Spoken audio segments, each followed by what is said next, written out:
Well, we'll now head over to Kenya to take a look at Kenya Access's full year results. Let's just, we cross over to Kenya and we're speaking to Kris from Kenya. Very warm welcome to you, Kris.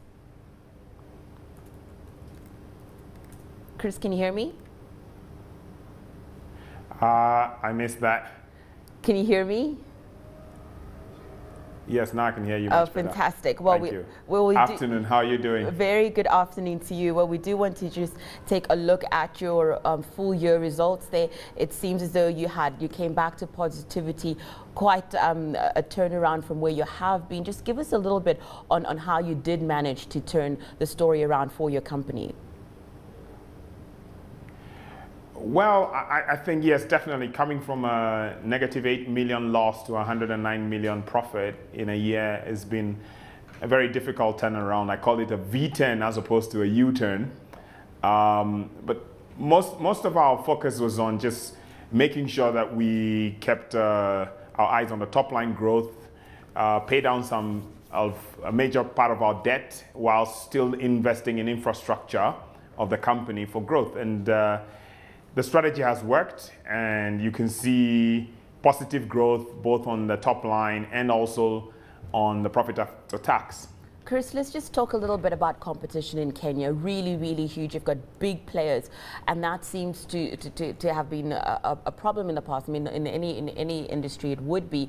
But just talk to us about your strategy when it comes to not only keeping the market share that you have, but also increasing it in the face of such stiff competition.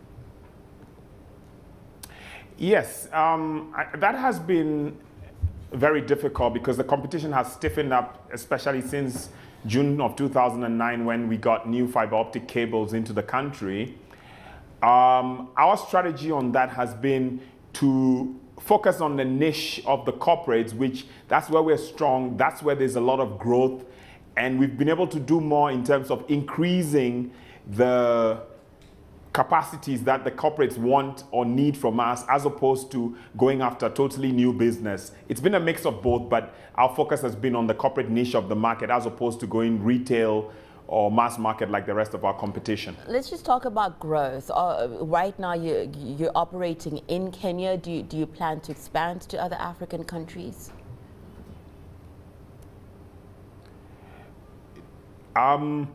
I think I got the last bit of that question. We are only in Kenya right now. We do have regional plans. Probably around 2014, we should be within the whole region, which is Uganda, Tanzania, and Rwanda.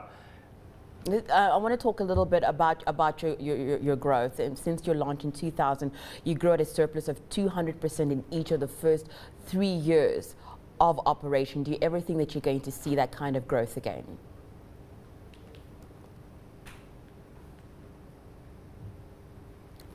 Kris, just to talk to us about your growth. Do you ever think that you're going to have the kind of success that you had beginning when your business just started out? Yes, we do expect still to continue growing, not at the same levels, but maybe a bit reduced, but definitely there's a lot of opportunity in the market for growth. And so we do expect to continue growing, at least in the medium term, 1 to 3 years, we expect the growth to continue the same way. So, there have been speculation that, just considering your infrastructure and how well you've been able to establish that in Kenya, that you could be a target for takeover. Do you think that that's something that's on the cards for your company?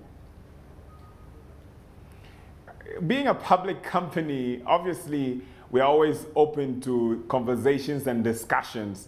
I think now that we've turned back into profitability, we might be more willing to have a conversation.